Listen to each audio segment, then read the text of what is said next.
Bueno, chicas, cuando quieran. ¿Empieza? ¿Empieza usted? Hola, buenos días. Buenas tardes para algunos, ya estamos pasados del mediodía. Ante todo, agradecer al Comité Científico y al Comité Ejecutivo por la invitación. Es el segundo año que puedo compartir acá con ustedes, así que para mí es un placer. Y compartirlo al lado de colegas, una experiencia que todos tuvimos, que no la esperábamos, y nos tomó por sorpresa, así que está bueno poder compartir lo que fuimos transitando en estos casi ya 2 años. Vamos a ver si tenemos suerte con esto. Ahí está, bueno. El tema que les voy a hablar, como les dije, es experiencias en centro quirúrgico pediátrico durante la pandemia por COVID-19. El objetivo de este trabajo es compartir los conocimientos, las experiencias que tuvimos y los aprendizajes, como decíamos, de estos largos 2 años. ¿Qué vamos a utilizar? Hicimos un estudio descriptivo de todos los pacientes que fueron operados, intervenidos, ya sea con o sin protocolo, durante estos largos 2 años, cómo fuimos preparándonos nosotros y cómo atravesamos en las diferentes etapas desde marzo del 2020, cuando todavía ahí nadie tenía los conocimientos de lo que se venía y era todo un desconcierto, principalmente en pediatría, porque se acuerdan que en su momento decían, en pediatría no pasa nada, en pediatría no va a llegar, hasta el día de hoy, que bueno, con el diario del lunes somos todos mucho más fácil, ¿no? Es más fácil hablar. Bueno, las estrategias de comienzo de pandemia. Como todos saben, ¿qué tuvimos que salir a hacer todos? A copiar los insumos esenciales. Si bien nosotros teníamos la suerte como centro quirúrgico, al igual que ustedes, camisolines, todo lo que era barbijos quirúrgicos y eso ya lo teníamos, entonces, digamos, no salimos corriendo como quizás otros sectores. Sí, quizás no teníamos la cantidad de barbijos N95 para abastecer a todo el personal. Entonces, bueno, tuvo que, digamos, uno como jefa de servicio tuvimos que salir a decir, bueno, a ver, ¿cuánto vamos a necesitar? Empezar a averiguar cuánto se usaba el barbijo, cada cuánto se cambiaba y todas esas cuestiones que desconocíamos.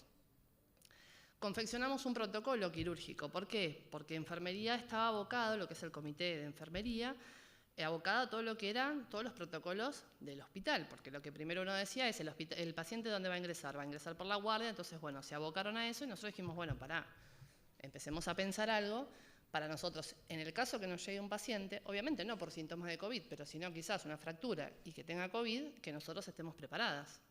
Así que lo empezamos a confeccionar nosotros y, como pueden ver en el plano, hicimos la confección de la planta quirúrgica en mapa para poder dividir en alas el centro quirúrgico y hacer una área que es la que está marcada con rojo. A ver si esto me funciona. Ahí. Esta área que está marcada ahí con rojo que ven es el recorrido que nosotros hacemos con los pacientes.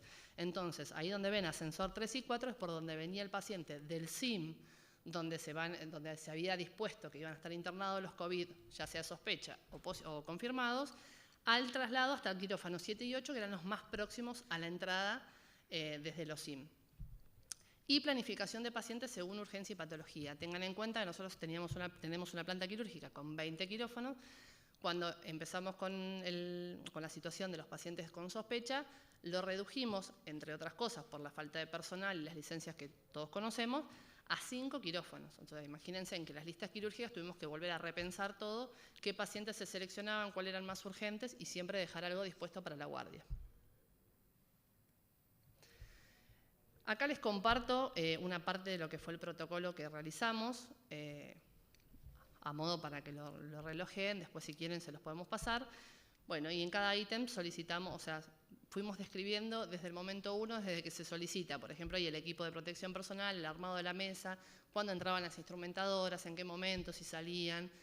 Nosotros obviamente desde el primer momento dispusimos que en el momento de la intubación no estuviera nadie, salvo las personas indispensables, o sea, que es el anestesiólogo y el técnico de anestesia, pero nosotros no estábamos presentes. Esta es la otra parte. Está el traslado de las muestras de anatomía patológica, cómo se lavaban instrumental, todo. Y este es el checklist que armamos, dispuesto para todos los pacientes que entraban, entonces para la sacada y colocación, para la colocación y el retiro del EPP, marcar, porque al principio nos costaba, ¿no?, como la costumbre de decir, bueno, a ver, ¿qué tengo que hacer? ¿Qué paso? ¿Qué me saco primero? ¿Qué me saco después? Entonces esto era como una ayuda a memoria y también para asegurar, protegernos nosotros, proteger a los compañeros también. 23 de abril 2020 nos llega el primer caso. Paciente de 3 años, oriundo de la provincia de Misiones, diagnóstico de tumor de fosa posterior y fiebre de días anteriores. Se decide activar el protocolo y hisoparlo intraquirúrgico. Por suerte tuvimos ahí el atino del clínico que cuando hizo la investigación en la pesquisa dijo, me parece que este paciente hay que entrarlo, tuvo fiebre, nadie sabía nada, estábamos ahí, imagínense en abril, y dijimos, bueno, listo, lo entramos con protocolo. Primer protocolo, entré yo por ser la jefa, porque imagínate que todas tenían miedo, entonces dije, qué mejor que probarlo uno mismo para ver si hay algo mal, de última estaba yo y no me iban a matar tanto, digamos, iba a decir, bueno, de última está presente. Acá tengo un video que si los chicos de audio me ayudan, le ponemos play, si querés pasalo, pues largo, no las quiero aburrir. Es un video que hicimos simulando con un muñeco todo el recorrido del paciente desde el SIM y desde la guardia, digamos, ¿no? Porque acuérdense que el paciente podía venir desde dos lados, puede venir de la guardia o podía venir de un SIM que estaba internado. Entonces dijimos, bueno, lo vamos a hacer en video, se pasó a todo el hospital para que todo el hospital tuviera conocimiento de cómo tenía que hacer, inclusive a los de seguridad, que eran quien tenía que cortar el paso. Ella sería la coordinadora del turno. Buenas tardes. Sí, doctor. Ajá. Nombre del paciente, por favor. Edad. Historia clínica. Si querés ahí anda adelantándolo. Diagnóstico. Ok, drenaje pleural. Ubicación, 174. Ahí ven cómo trasladamos, el paciente se trasladaba, le adjuntamos el mapa para que todos pudieran ver el recorrido en simultáneo con el video y se ubicaran por dónde estábamos transitando y que nadie tuviera dudas y pasara por un pasillo quizás de pacientes inmunocomprometidos o se perdiera o mismo los camilleros no tuvieran dudas de por dónde tenían que trasladar al paciente y de qué manera. Este arco lo mandamos a hacer, no lo teníamos, en un momento nos donaron como un arco muy especial que era con cierre, era divino, pero la verdad que para la limpieza era muy complicado, entonces los desestimamos porque este arco con esos nylon, el nylon los desechamos y el arco se limpia de manera habitual que limpiamos una superficie. De la otra manera el otro era como más complicado, entonces lo desestimamos. Si querés adelantar un poco más, voy en la parte de la guardia, que es lo mismo, pero de la guardia, digamos, otro traslado, desde la guardia también. Ahí es cuando llega el quirófano, cómo le sacamos el nylon.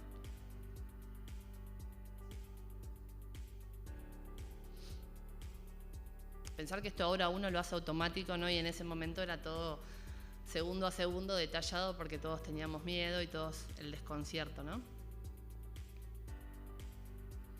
Adelantalo si querés, porque ahí mostramos la parte de anestesia también. El video se hizo en conjunto con el servicio de anestesiología para que ellos también pudieran aportar su parte y sus conocimientos en el momento que se acuerdan que difería la intubación, si la hacían con máscara, si el traslado tenía que ser con BNI, si te necesitaba bigotera, son todas cosas que fuimos marcando. Cómo se descartaba el tema de la camilla después, cómo se limpiaba.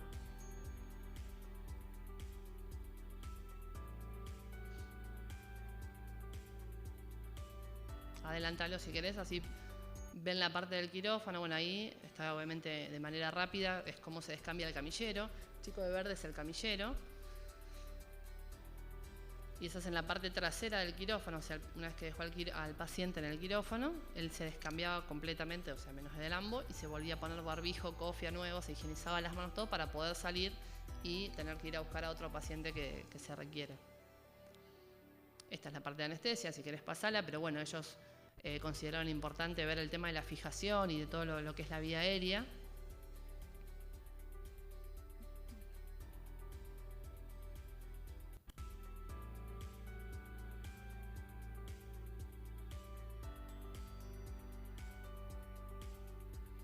Si querés avanzar. Y esta es la parte que a nosotros, digamos, más nos incumbe, que es el tema de cómo descartábamos. Se descarta en batea igual, nosotros el carro lo dejábamos preparado por atrás con la batea, poníamos todo el instrumental, se tapaba y íbamos al cuarto de esterilización, que por suerte obviamente fue elegido a propósito. Quirófano 7 y 8 están pegados a la sala de lavado, o sea que el recorrido que hacíamos hasta llegar al cuarto de lavado era muy corto, con el instrumental siempre tapado. Después el tema del líquido para lavar es el mismo. Y después acondicionábamos todo el quirófano.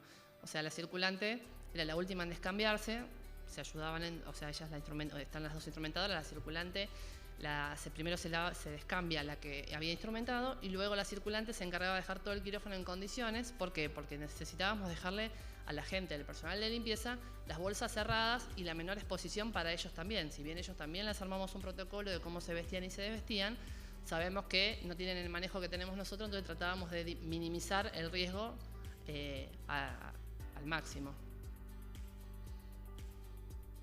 Bueno, y acá, bueno, como ya todos saben, ¿no?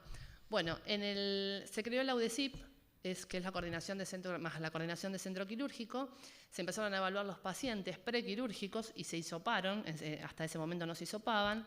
Se hizo la planificación de la lista quirúrgica, se modificó según urgencias y se hizo la división del personal en 2 grupos quincenales, lo que disminuyó obviamente la cantidad de cirugías. Importante, comunicación, capacitación y empatía. Hicimos grupos de WhatsApp, canales de comunicación 24 horas, hacíamos reuniones por Zoom no solo de capacitación, sino de apoyo, porque había muchas compañeras que estaban muy angustiadas por el tema familiar. Hacíamos videos quincenales. Los videos quincenales eran divertidos, poníamos un tema de TikTok y desafiábamos a que entre los turnos hicieran como una batalla de videos, como para tratar de sobrellevar la pandemia y que fuera algo un poco más llevadero para todo el personal. Y obviamente se capacitó a todos los servicios de radiología, personal de maestranza, intervencionismo y todos los servicios de apoyo. Este es a modo para que vean las especialidades, las pocas cirugías que se empezaron a hacer de marzo a octubre. Y fíjense en que, por ejemplo, endoscopías respiratorias, en marzo se hicieron 2, es muy bajo. Este es todo lo que es cardiovascular, solo 13, por ejemplo, en marzo, y nosotros llevábamos otra cantidad que disminuyó un montón. Y trasplantes solamente de marzo a octubre se hicieron 20 en total. Objetivos 2021. Bueno, para este año nosotros nos propusimos dar respuesta a la lista de espera, reincorporar el personal licenciado, capacitación continua, apoyo al personal en desempeño durante la pandemia, tema de vacaciones, la gente necesitaba salir de vacaciones y tuvimos que pensarlo, organizarlo de tal manera para que todo el personal pueda descansar y retomar y volver con más energía, y reformas edilicias y compras de equipamiento instrumental. El personal, acá para que vean lo que fue 2020-2021, en cada turno noche siempre fueron 6 y fin de 6 porque es la guardia, y turno mañana y tarde eran 14, ahora tenemos 36-30, pero digamos eran 14 porque también estaban divididos, ¿no? en quincenas. Cirugías totales, en el 2020 hicimos 6.646, 2021 8.929, subió un 43,4%, pero aún no llegamos a lo que queremos. Nosotros veníamos con una cantidad de cirugías de 12.000 aproximadamente por año, o sea que todavía estamos muy por debajo. Cirugías con protocolo disminuyeron, lo que es bueno, y trasplante aumentaron un 20%, que también sigue siendo poco. Compras de adquisiciones que pudimos lograr en este periodo, que no nos tomamos descanso: Torre del Láparo, equipo de argón, Forstray, bueno, ahí ven, actualización de cialíticas, compra de cialíticas nueva, colocación de torre. Aprovechamos este tiempo como para decir, bueno, pidamos, porque sabíamos que en el momento que todo se reanudara, las compras había que hacerlas igual, así que por suerte tuvimos la incorporación de todos estos equipamientos sumamente necesarias. Aprovechamos también el tema de que quirófano no estaba funcionando en su totalidad para decir a los de mantenimiento, bueno, hagamos todo lo que no se puede hacer cuando estamos funcionando, pintemos, arreglemos, cambiemos los tubos, es el momento ahora, así que los chicos estaban como recontentos. Y la capacitación continua, ¿no? Este año incorporamos 2 becarias de instrumentación quirúrgica, dictamos la materia de cirugía infantil en las sedes del gobierno de la ciudad, hicimos rotación de las alumnas del gobierno de la ciudad, de la Universidad Argentina Interamericana y de Cruz Roja. Tenemos constante información y actualización de las nuevas técnicas y del equipamiento. Integramos un comité de seguridad del paciente a raíz de lo que fue la pandemia, creación del comité de infectología de centro quirúrgico, formación de grupo de duelo. Para los pacientes fallecidos, recuerden que cuando fue el tema de la pandemia, lo que decían las guías era que el familiar no podía ingresar en el momento que alguien fallecía. Eso dijimos, explicarle a una madre que no se puede despedir del hijo. O sea, imposible. Así que creamos nuestro propio también protocolo, porque considerábamos que se la vestirá la madre, pero yo le digo, en ese momento me parece que a una madre no le va a interesar si se contagia de COVID, pero al hijo lo va a tener que despedir. Entonces, bueno, también fue eso, y por suerte el hospital y la dirección nos apoyó. Podemos decir que incrementamos las cirugías, entonces, en un 43,4%, brindando baja respuesta a la necesidad. Se reintegró al 96,5% personal licenciado, todavía tenemos personas que están con licencias y no retomaron la actividad, tenemos 4 jubilaciones, 3 renuncias de personas que se dieron cuenta en pandemia que quirófano no era para ellas, y una deuda de recurso humano que veníamos arrastrando ya de años, o sea, ya teníamos 13 personas en baja y con la pandemia se incrementó. Logramos ahora, recientemente, antes de venir para acá, hicimos las entrevistas, se incorporaron 17 instrumentadoras, mejoró la comunicación entre el equipo quirúrgico, porque esto de tener el Zoom, que es algo que llegó para quedarse, hizo que siguiéramos comunicadas todo el tiempo. Mayor participación en los comités. Creamos un comité 2030, que es pensar hoy, a futuro, qué necesitamos para lograr el quirófano que queremos, no esperar a que llegue el 2030. Tenemos casi 8 años por delante para decir, bueno, a ver, ¿qué centro quirúrgico queremos? Empecemos a trabajar para eso, en todo sentido, desde el recurso humano, edilicio, equipamiento, cómo queremos jerarquizarnos como profesionales de la salud. Se incorporó instrumental y equipamiento, como les conté, se realizaron obra de mantenimiento y la capacitación continua y ampliación de rotación en las escuelas. Pero nos queda una deuda por saldar.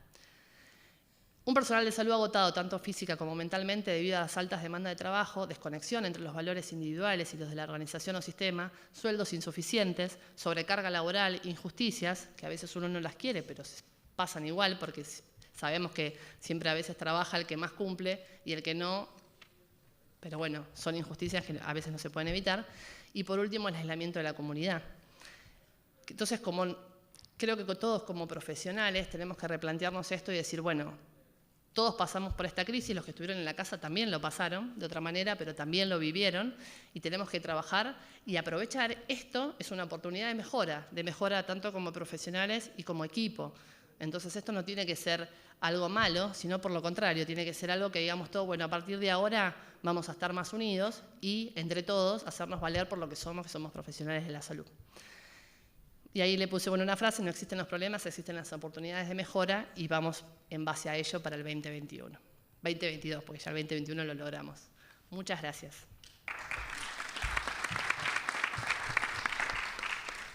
Muchas gracias. Bueno, gracias Nadia. Ahora seguimos con las colegas. Bueno, buen día a todos. Primero que nada agradecer al comité organizador por el gran esfuerzo que sabemos que han hecho. Es un gusto compartir esta charla con ustedes y con queridos ex compañeros con los que compartimos mucho tiempo de trabajo y de estudio también. Así que muy agradecidas realmente, y a Cecilia por acompañarnos, por dejarme participar de esta linda presentación. Bueno, vamos a comenzar haciendo un poquito de historia de cómo llegamos a esta situación de pandemia. Como todos recuerdan, esto inició en China, en la ciudad de Wuhan. Se habló mucho de un mercado de animales, el cual realmente no se comprobó a ciencia cierta si realmente surgió de ahí, pero sí se sabe que en la ciudad de Wuhan, en diciembre del 2019, fue donde se reportaron los primeros casos de pacientes que requirieron una asistencia rápida, y la mayor parte de ellos requirieron internación en unidades de medicina intensiva y también apoyo de asistencia respiratoria mecánica. Esto nos permitió a nosotros, si bien tuvimos a nivel mundial la alerta, nos permitió a nosotros una especie de aire, digamos, para podernos organizar y poder poner a punto nuestras instituciones, ya que en nuestro país se decreta la emergencia recién el 13 de marzo del 2020, donde se presentaron prácticamente 2 casos en simultáneo, uno en Montevideo y otro en Salto. Bueno, ¿cuál fue nuestra respuesta ante la noticia de esta pandemia? Obviamente, como decía Nadia también, el miedo es lo que primero surgió a todo el equipo por algo totalmente desconocido y por algo que estaba afectando a todo el mundo. Pero eso no nos dejó otra alternativa que tener claro cuál tenía que ser nuestra actitud de trabajo en equipo, de planificar, organizar y ejecutar una estrategia. ¿Qué fue lo que hicimos para todo esto? Bueno, primero que nada, organizar toda la parte de protocolos ante todos los procedimientos, reestructurar la planta física de nuestra institución, lo que implicó no solo rediseñar y colocar los diferentes sectores en otros más grandes, como por ejemplo, les puedo decir que el Hospital Español tiene el CTI más grande de ACE, que cuenta con 23 camas, y hubo que repensarlo y replanificarlo y llevarlo a 35 camas de unidad de medicina intensiva. La implementación de los protocolos, debido al tiempo que tuvimos, también nos permitió realizar talleres de simulación, lo que fueron grandes fortalezas en todos los servicios. Ustedes saben que la simulación hoy por hoy nos asegura, nos da seguridad para trabajar, le da confianza al personal, y era muy gratificante salir por el hospital a realizar rondas de seguridad donde el personal nos transmitía que el hecho de haber tenido ese tiempo para poder estudiar los protocolos y para realizar la simulación les daba tranquilidad a pesar del miedo que se había sentido en un comienzo.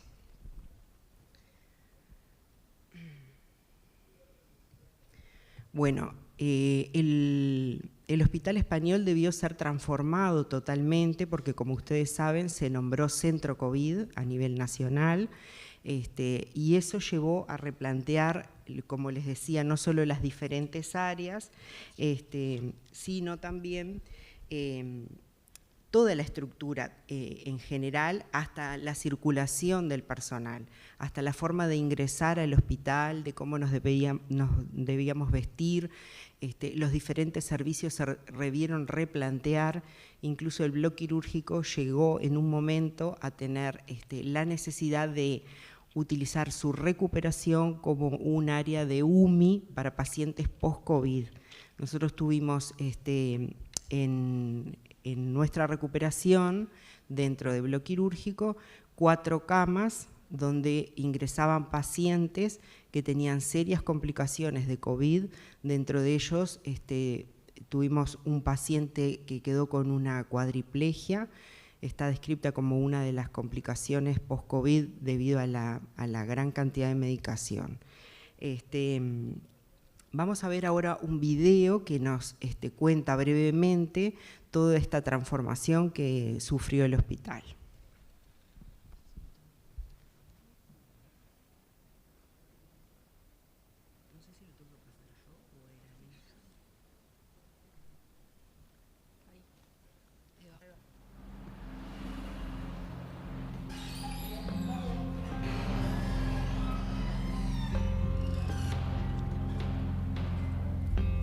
Nosotros somos referencia para pacientes de ACE. Todo aquel paciente de ACE que necesite ser asistido puede ser trasladado y asistido acá en el Hospital Español. Tenemos capacidad para 26 camas de CTI y actualmente tenemos disponibles 67 camas de cuidados moderados que pueden ir a 80.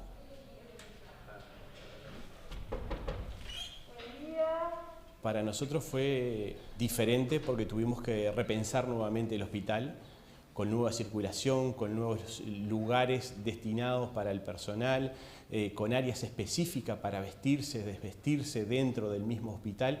Se tuvo que repensar y hacer un hospital para atender a estos pacientes COVID. Fue un gran trabajo en equipo que ayudó en todo momento para poder adaptar al hospital. El cambio en lo que es el contexto físico del hospital y también en la atención al usuario, ¿no? El vestirnos, el entrar al hospital y ya no poder usar nuestros uniformes de siempre, tener que bañarnos estrictamente al salir de la guardia, teníamos que cumplir con un protocolo de circulación, pero bueno, fue un periodo de transición que lo vivimos adaptándonos de a poco y ayudándonos cada uno para poder hacerlo correcto y salir. Buenos días. Quería saber cómo pasó el paciente Ruti. Está bastante mejor, por suerte.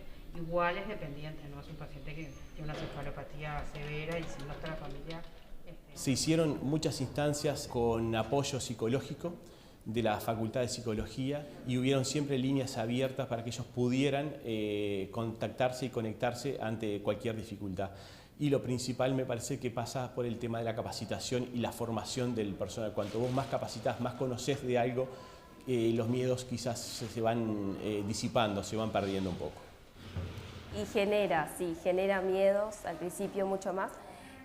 Muchos tenemos hijos, entonces todos los cuidados van desde acá hacia la casa de cada uno. Lo que hemos hecho nosotros es brindar todas las orientaciones técnicas, las guías. Además estamos generando espacios de capacitación. Hemos hecho alianzas con las universidades, tanto públicas como privadas, para que pudiesen participar rápidamente y hacer un acercamiento eficaz, eficiente de la academia con los prestadores, con el propio Ministerio de Salud.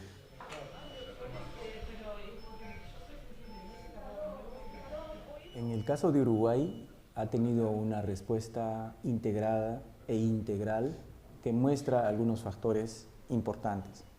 Se trata de una población que está bien informada y que ha logrado, digamos, acatar las medidas de una manera responsable. El segundo factor es un sistema de salud que ha sido bien financiado por más de una década, con una inversión pública sostenida. El tercer factor es la vigilancia epidemiológica para atender y para prevenir cualquier emergencia, cualquier brote, etc. Además de las otras medidas como la cuarentena, pero voluntaria, que es otra característica singular del Uruguay, que la propia población sea la que acepte esa medida y que se autocontrole, se autoaísle y se haga un seguimiento a través de estos dispositivos móviles, que es otra innovación uruguaya, ¿no? Que son equipos multidisciplinarios de profesionales de la salud que hacen un seguimiento vía telefónica, pero además también usando la telemedicina.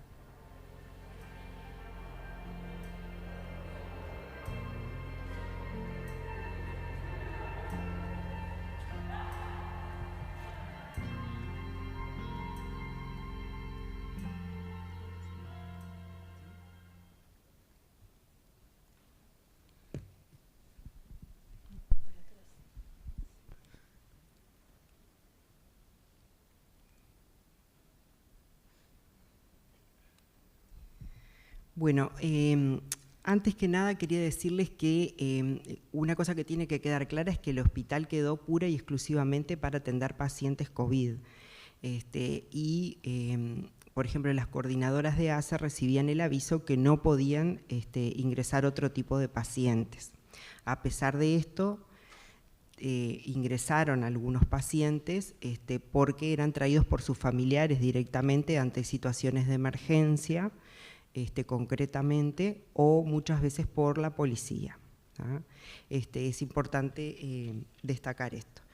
Como les decía, bueno, los cambios que hubieron en la planta física, la readecuación de los sectores que le habíamos nombrado, la ampliación del área de UMI, como les dije, se llegó hasta 35 camas y se tuvo que comprar también, obviamente, equipamiento para esas nuevas unidades.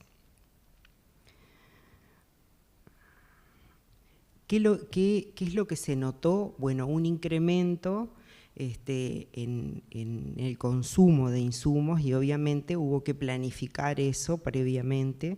Ahí tenemos unos datos comparativos de lo que se compraba. Específicamente pusimos 3 insumos. Como ustedes ven, del 2009, de noviembre del 2009 a junio del 2020, el gran incremento que hubo en estos insumos que eran de los más utilizados.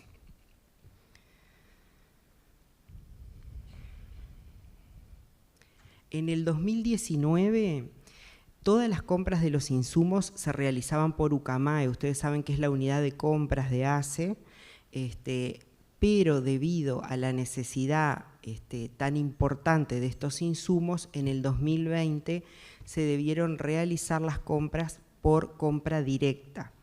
Y también nos encontramos con un tema de variabilidad de costos. Mientras en el año 2019, por la unidad de compras de ACE, un gorro salía $1,26, luego en plena pandemia comprábamos un gorro por $4,88. Así sucesivamente vean el costo de todos los insumos, la diferencia que hay prepandemia e intrapandemia. El incremento realmente en costos fue muy grande. Y obviamente que también una cosa que tuvimos que tener en cuenta para proveernos de los insumos es que en un momento, ustedes saben que todas las fábricas estaban paralizadas y no era solo que se requirieran insumos acá, sino que se requerían a nivel mundial. Entonces hubo que tener en cuenta todas estas variables.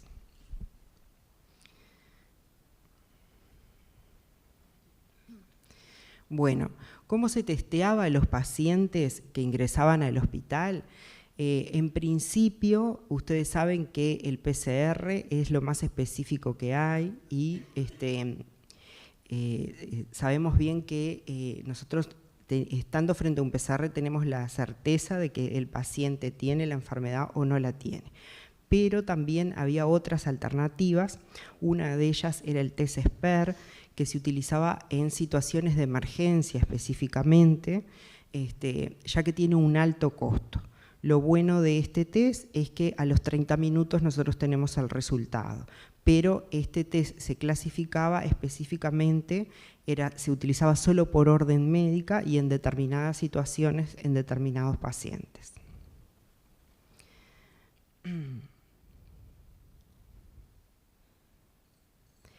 El test LAMB es un test que lo desarrolló el Instituto Pasteur de acá de Uruguay y que se está utilizando ahora, recientemente. La gran ventaja que tiene este test es que puede ser realizado por cualquier técnico en laboratorio. Ustedes saben que el PCR se realiza solamente por especialistas en biología molecular. No así este test. Y la gran ventaja que tiene también es que a los 45 minutos tenemos el resultado y no da falsos positivos. Y por último tenemos la vedette, que es el PCR, porque nada lo sustituye. Nosotros en un principio lo que realizábamos, el resultado de este test nos demoraba 24 horas. Ese era el gran inconveniente que tiene el test.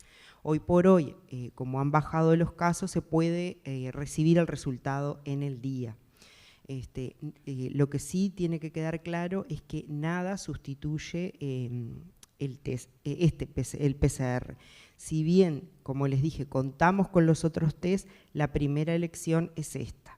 Los test estos se procesaban en el Hospital de Clínicas, ustedes saben que es el hospital universitario, y en el Hospital Maciel. O sea, se tomaba la muestra en nuestra institución y se trasladaba a las diferentes instituciones para ser analizado.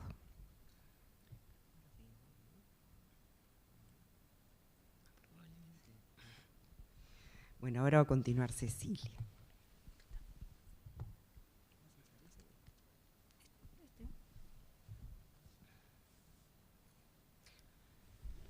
Acá, ¿me escuchan acá? Sí. Bueno, ahora vamos a analizar qué sucedió a partir del 13 de marzo del 2020. En ese momento se solicitó a las instituciones que reprogramaran todos los procedimientos quirúrgicos que no fueran de urgencia. Se recomendó en especial no realizar cirugías electivas por patologías benignas. Se debió tener en cuenta entonces las patologías que no pudieran posponerse por más de un mes, realizándose solamente cirugías de urgencia, emergencia y oncológicas. Entonces, ante un usuario infectado sospechoso de infección por COVID-19 que presentara un cuadro de patología quirúrgica urgente, se debió tener en cuenta dos parámetros fundamentales: la protección del personal sanitario y la minimización del impacto respiratorio de la intervención. En este punto debemos aclarar que tuvimos que hacer un cambio total de mentalidad, porque antes, ante una urgencia o emergencia, lo primero que se priorizaba era la atención al usuario. Y no se dejó de hacer eso, pero concomitantemente se prestó atención a la protección del personal sanitario. En ese punto también se planteó la elección de la vía de cirugía, si iba a ser abierta o laparoscópica. Como un periodo de corte, tomamos del 1 de marzo del 2021 al 30 de junio del 2021 y tenemos que en el Hospital Español se realizaron 40 cirugías de urgencia y 3 cirugías de emergencia. De las 40 cirugías de urgencia podemos destacar que los pacientes provenían de CTI y cuidados moderados, mientras que las 3 cirugías de emergencia fueron de pacientes externos al hospital.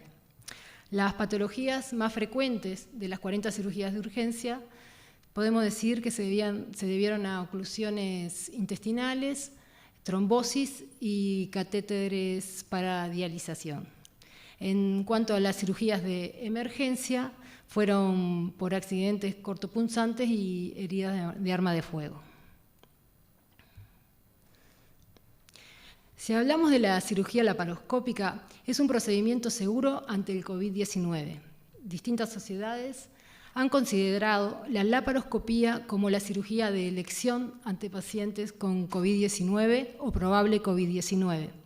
Todo esto por las conocidas ventajas que tiene ante la cirugía abierta, que ya todos conocemos, como ser la recuperación más rápida, en la internación hospitalaria también se van de alta mucho antes los pacientes, menor cantidad de instrumental empleado en los procedimientos laparoscópicos, mayor distancia del personal de salud del sitio operatorio, menor liberación del humo quirúrgico y de aerosoles en cuanto que quedan contenidos dentro de la cavidad abdominal. Todo esto siempre y cuando se apliquen correctamente los protocolos y las recomendaciones para que se minimicen la exposición de los aerosoles del equipo quirúrgico y de todo el equipo de salud que se encuentra dentro de la sala de operaciones. Para lograr eso, lo que hicimos fue tratar de minimizar la liberación de dióxido de carbono al ambiente. ¿Cómo lo hicimos? Verificando que las válvulas de los trócares se encuentren en buen estado, cerrando dichas válvulas antes de entrar a la cavidad y tratando de que la presión intraabdominal fueran bajas, entre 10 a 12 milímetros de mercurio. Hay unos trócares balón que impiden la salida del neumoperitoneo del dióxido de carbono al exterior, pero nosotros en el hospital no teníamos esos trócares, por lo cual la alternativa fue poner, si en caso que la incisión fuera más grande que el trócar, poner gasas húmedas en suero alrededor de peritrócar. Otro modo de minimizar la salida de dióxido de carbono es tratando de introducir y sacar el instrumento a través de los trócares en la menos cantidad de veces posibles. Previa a la extracción de piezas, debíamos evacuar el gas con un sistema de succión y posteriormente reinsertar el trócar y volver a insuflar el dióxido de carbono. Otras medidas complementarias es que al finalizar la cirugía, vaciar el neumoperitoneo con sistema de succión conectado al trócar y en lo posible con filtro de gases o recipientes con solución clorada, en una proporción de 1000 partes por millón, y luego sí retirar los demás trócares. En el mercado existen numerosas empresas que venden filtros para gases, pero nosotros no contábamos con ellos, simplemente teníamos para tubuladuras para extraer el humo quirúrgico. Entonces hicimos una trampa de agua casera que estaba formada por un frasco de tubo de tórax bitubular, que a la vez iba a un macrogotero, a la vez iba a un filtro de anestesia y eso a la aspiración general. Durante la cirugía laparoscópica, otro punto a tener en cuenta es que debemos minimizar la producción de humo quirúrgico y su salida por los trócares. Al usar los equipos electroquirúrgicos y ultrasónicos, usarlo a la más baja potencia y el menor tiempo de acción posible. Se prefiere también la electricidad bipolar antes que la ultrasónica, porque la ultrasónica trabaja a menor temperatura, entonces no garantiza que el virus se elimine. Por otra parte, en los extremos de los instrumentos deben estar libres de sangre, porque también al volverlos a utilizar, al quemar nuevamente, el humo que se produce es mayor. Con respecto al traslado del instrumental quirúrgico para su procesamiento, es un procedimiento que lo realizamos los instrumentistas quirúrgicos. Lo trasladamos en una cubeta con tapa, sumergido en su totalidad en una solución de Perosurf, en una proporción de 100 centímetros cúbicos del concentrado en 5 litros de agua. El Perosurf es un complejo desinfectante de alto nivel que elimina el biofilm. El material y la caja utilizada se sumerge por un periodo de 30 minutos, luego se realiza el lavado con cepillado, agua y jabón.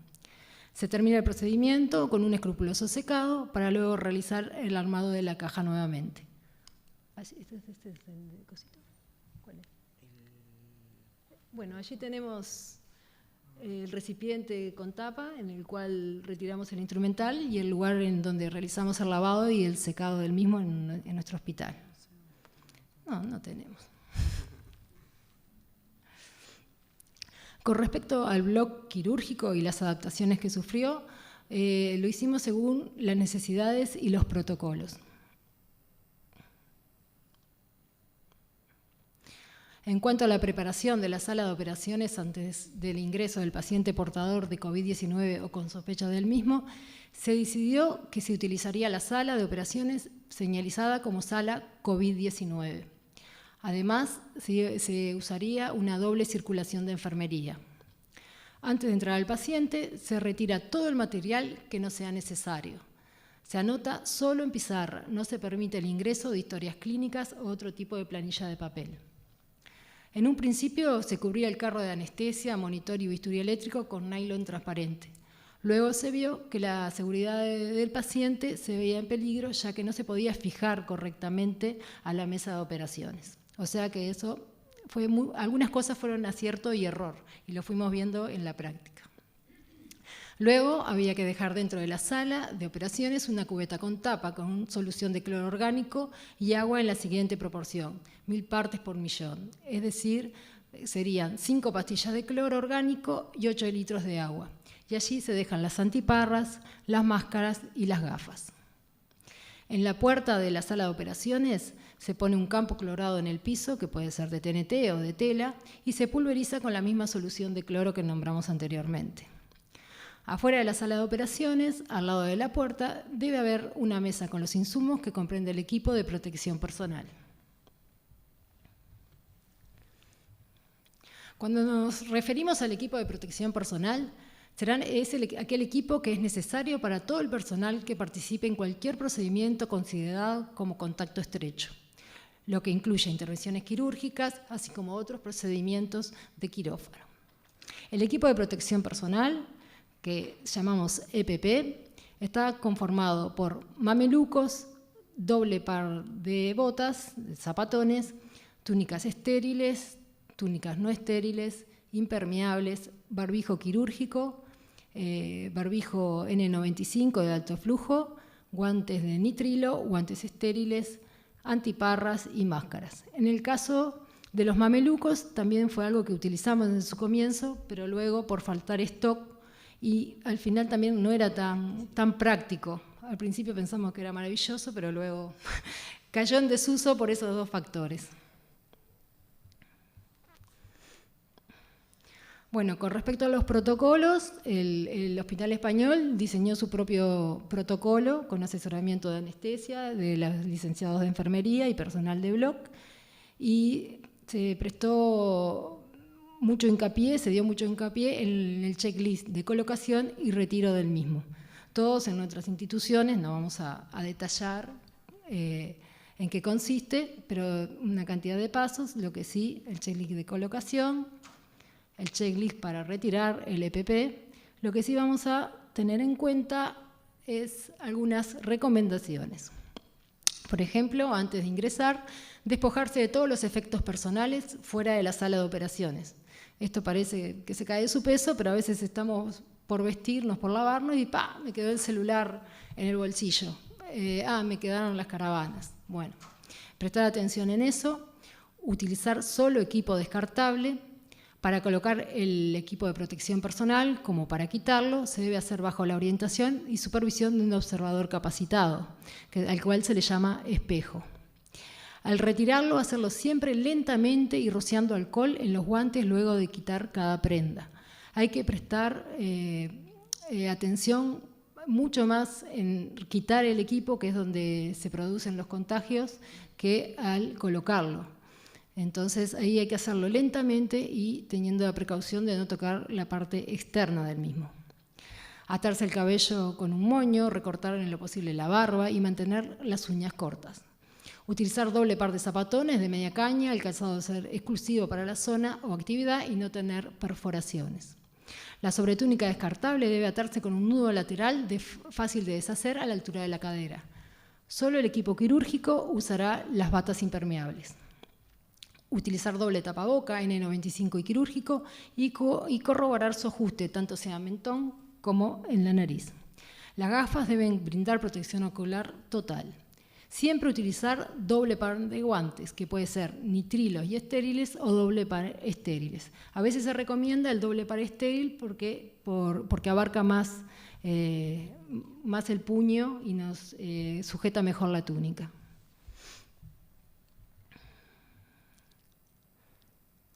Y bueno, por último y para finalizar, quisimos hacer una valoración de cómo se comportó nuestro hospital ante el estado de pandemia. Para eso realizamos un análisis FODA de la situación, que consiste en destacar las fortalezas, oportunidades, debilidades y amenazas a las cuales nos vimos enfrentados. Con respecto a eso, lo que descubrimos fue que nuestras fortalezas lo formamos como equipo de trabajo, como trabajamos en equipo, como capacidad de adaptación que tuvimos a la adversidad, como oportunidades, la georreferenciación y versatilidad de la planta física, como debilidades, la carencia de insumos ante la alta demanda existente, como amenaza, el colapso del sistema sanitario y el alto costo de los insumos.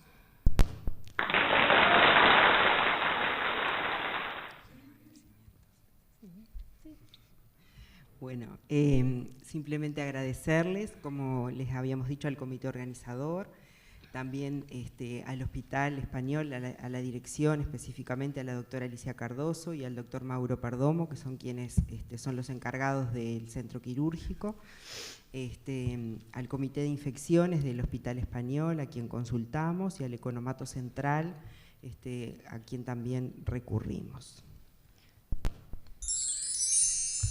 Y por último les quiero presentar a mis colegas instrumentistas quirúrgicos del Hospital Español, los cuales en su nombre y en el mío le agradecemos la oportunidad de compartir esta experiencia junto a los colegas y bueno, no resta más que decirle muchas gracias.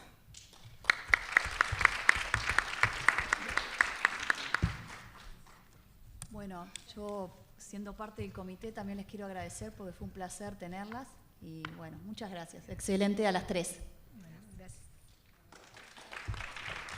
Laura, gracias por la presentación y bueno, por haber cooperado en este tema tan importante, ¿no? Que fue para todos y bueno, muchas gracias. A ustedes. ¿Alguna pregunta?